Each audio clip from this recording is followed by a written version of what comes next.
We've been saying for a while now that while we've been going through the self-isolation on coronavirus, we still have an obligation as citizens, as residents of Miami-Dade County, and really the United States, to do our census.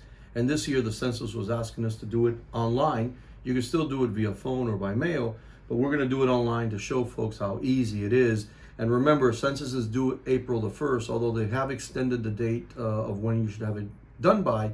April 1st continues to be the date that we should have our census taken care of. And this is for us. It takes care of us. So if you care about education, if you care about transportation, if you care about housing, and very important, if you care about healthcare, then we need to fill out the census.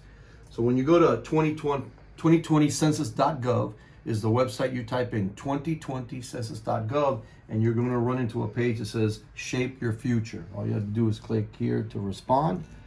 It'll take you next to the page where you want to start your questionnaire.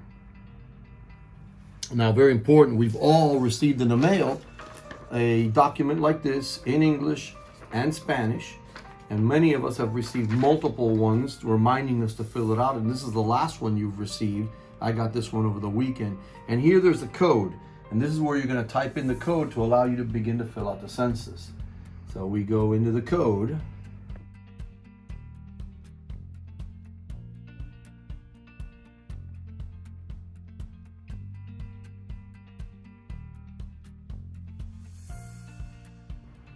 Okay, so once you put in the code, some information comes up that verifies my address. Simple enough. I go ahead and verify the address. They want to know if I've been living at that house or will I be living in that house as of April 1st. And the answer is yes. We just move on. But what is your name and telephone number? So now they're asking me as the head of household, and we'll go ahead and put my name. And I want to remind everybody that this information is protected by federal law. The federal government does not have access to this information, only the data, and it's protected like this. It's protected for 72 years. That means the folks that filled out the census in 1950, their information as far as their personal, their name is now being released as we speak today. But in essence, the information is protected by federal law. No agency, no Congress, no president could get the information. So it takes me into a situation that says household questions, and that's what we're going to fill out. We're going to fill out the questions of our household, including yourself. How many people will be living or staying at my address as of April the 1st? And so we will put the number of folks, and in my case, it's 5. And then they're going to ask me who are the folks living in my home. So you already have me because I've started filling it out, and now I'll put in the name of my wife,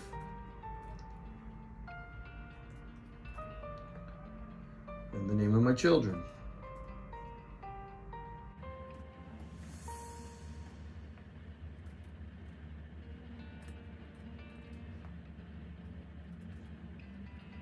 We want to remind everybody that everybody needs to be accounted for. So if your child is 1 year old, they matter. They need to go onto the census because it's extremely important that we put them there, because every child, every individual has a dollar amount basically that's tied to them.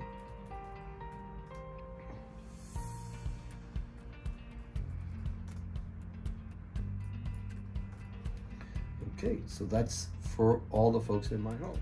So now we move on to, they just want to verify, do you own the home, do you rent the home? And in my case, I own my home and I still owe. And then we'll just move on. Of the people who will be living at the address I provided, who will own the house, apartment, or mobile home? And that would be my wife and myself. And so then they move on to now what is basically people questions. And they'll start with me, and I'll start with me as people questions. What's my sex? Male. And then do you have information as far as my birthday? And then I can go ahead and put my birthday in, which is June 12th, for those that may want to know. Maybe send a birthday gift or something. But June 12th, and that's in 1962. And so it just basically shows my age at 57. We move on. And then it's going to ask me about ethnic questions, whether I am Hispanic, Latino, Spanish origin. And so the one they give you is no, not of Hispanic Latin origin, and then you could go ahead and fill that out. Yes, Mexican, Mexican American, or Chicano. Yes, Puerto Rican. Yes, Cuban, and I will knock in there that yes, I'm Cuban, and then we will then just move on.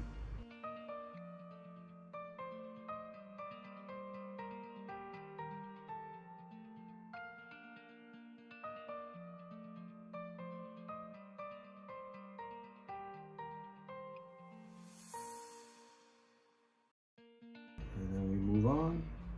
Now we go to the next person, which will be my wife. Now, in many situations, you could have the family there to do it with, but as the head of household, you could fill out the information because you basically could just fill it out for them. So in my wife's case, they ask, how is my wife related to me? And so the first answer is basically opposite sex, husband, wife, or spouse. And we just click that one, opposite sex, husband, wife, or spouse.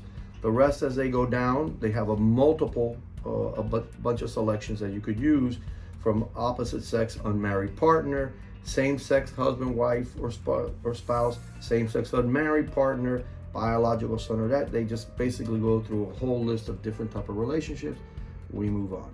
The question is Viviana male or female? She's female, and then we keep just moving forward. And then we put her birthday. And I will not give out her birthday because that would not be the right thing to do. And we go to my son, and he is my stepson. So when we go, as we look down, you're going to find right around the middle a site that says stepson or stepdaughter. We'll fill that out for him. He is male. We'll fill that out there, and then we'll put his birthday.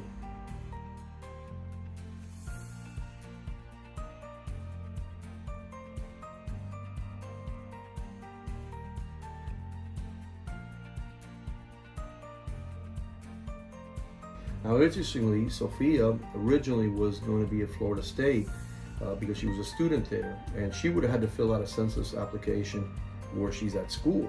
But since the coronavirus, she's now here, and she's basically living in my home again on April the 1st, which is the due date. So when we go down to relationship again, you will go down the list of relationships, and she is a biological son or daughter. And then we just press next. She's a female. We keep next. And then we'll put her birthday. Let's see, make sure I get this one right.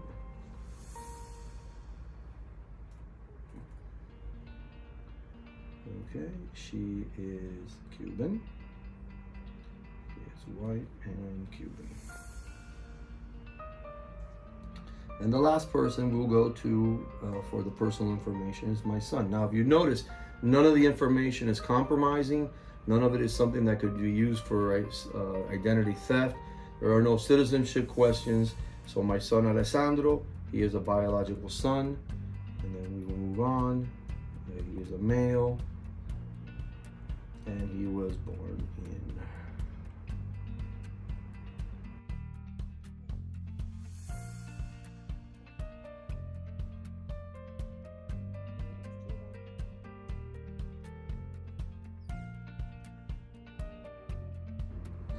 That's it. And then we're going to start now the final question. And notice this thing is probably taking a little bit longer because I'm kind of going through and explaining it to you, but all the information is pretty simple. Basically, the follow and the final question, would you like to make sure everyone that you've counted once? Some people live and stay in more places than one. And as I go through it, like I said earlier, my daughter Sophia, she was at college, but now she's here. So basically, we just do any of the following people usually live or stay somewhere else other than the address. The only person would be my daughter Sophia, and we will basically put that she's, let's see, why does Sophia usually live or stay somewhere else? And it's because she's attending college.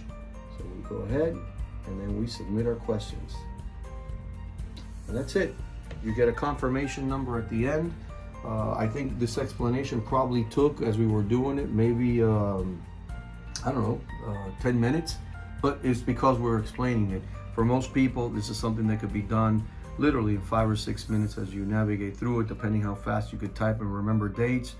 Pretty simple. no citizenship question, no social security, nothing compromising. This is something that we need to get done as a community. We expect you to get it done as quickly as possible. It helps you and me, it helps all of us. Let yourself get counted. Thank you.